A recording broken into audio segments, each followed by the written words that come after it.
পুরো ভারত এখন উত্তাল। রাজধানী দিল্লি জুড়ে বিরাজ করছে এখন এক থমথমে পরিস্থিতি। রক্ত, ধোঁয়া আর কান্নায় ঢেকে গেছে দিল্লি।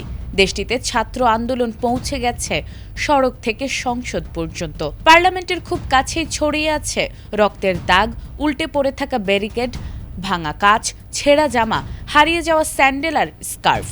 প্রতিটি বস্তু যেন বলে দিচ্ছে এখানে শুধু একটি বিক্ষোভ হয়নি, ভেঙে পড়েছে লাখো তরুণের স্বপ্ন, ক্ষোভ আর বিশ্বাস। এই লড়াই থামাতে টিয়ার গ্যাস, লাঠিচার্জ আর কঠোর পুলিশি অভিযানে উত্তপ্ত হয়ে উঠেছে পুরো নয়াদিল্লি।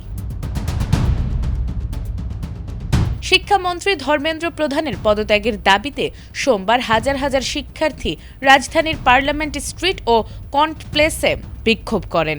আন্দোলনকারীদের একটি বড় অংশ পার্লামেন্টের কাছাকাছি পৌঁছে গেলে পুলিশ টিয়ার গ্যাস ছুড়ে তাদের ছত্রভঙ্গ করে।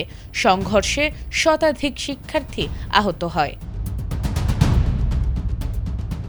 এই ক্ষোভের পেছনে রয়েছে গত 2 মাস ধরে জমে থাকা বিস্ফোরণ, প্রশ্নপত্র ফাঁস, পরীক্ষায় জালিয়াতি,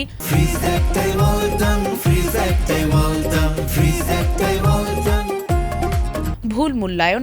এসব ঘটনায় লাখ লাখ শিক্ষার্থীর ভবিষ্যৎ অনিশ্চয়তার মুখে পড়েছে।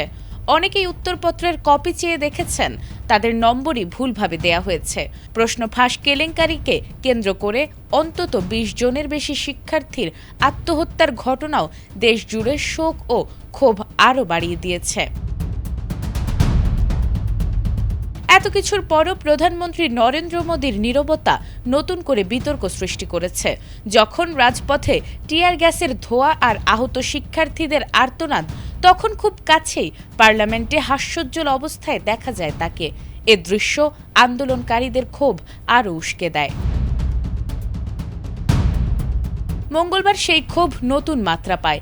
বিরোধী দলীয় নেতা রাহুল গান্ধী নয়াদিল্লিতে প্রধানমন্ত্রীর বাসভবনের সামনে অবস্থান নেন। তার সঙ্গে যোগ দেন কংগ্রেসের অন্যান্য সংসদ সদস্যরাও।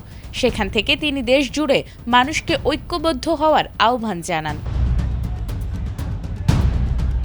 এদিকে বিশ্লেষকদের মতে শিক্ষার্থীদের দাবি আদায় সহজ হবে না, তবে সরকারের জবাবদিহিহীন অবস্থান এবং পুলিশের কঠোর দমন পীড়ন নরেন্দ্র মোদীর বিরুদ্ধে দীর্ঘদিনের সেই অভিযোগকে আবারও সামনে এনে দিয়েছে। গণতান্ত্রিকভাবে নির্বাচিত হলেও তিনি ক্রমেই কর্তৃত্ববাদী শাসনের পথে হাঁটছেন। লাদাখের পরিবেশ কর্মী সোনাম ওয়াংচুককে জোরপূর্বক আন্দোলনস্থল থেকে সরিয়ে নেওয়ার পর থেকেই মোদীর পদত্যাগের দাবিতে আন্দোলন আরও তীব্র হয়। সোমবার মধ্য নয়াদিল্লি জুড়ে বারবার ধ্বনিত হয় মোদী পদত্যাগ করো স্লোগান। ভারতের রাজধানী এখন এক কঠিন সন্ধিক্ষণে দাঁড়িয়ে। একদিকে ভবিষ্যৎ রক্ষার দাবিতে উত্তাল তরুণ সমাজ, অন্যদিকে রাষ্ট্রের কঠোর অবস্থান। প্রশ্ন এখন একটাই, এই আন্দোলন কি শুধু রাজপথের ক্ষোভ হয়েই থেমে যাবে, নাকি ভারতের রাজনীতিতে বড় কোনো পরিবর্তনের সূচনা করবে? নাজমুন নাহার জান্নাত, এটিএন বাংলা।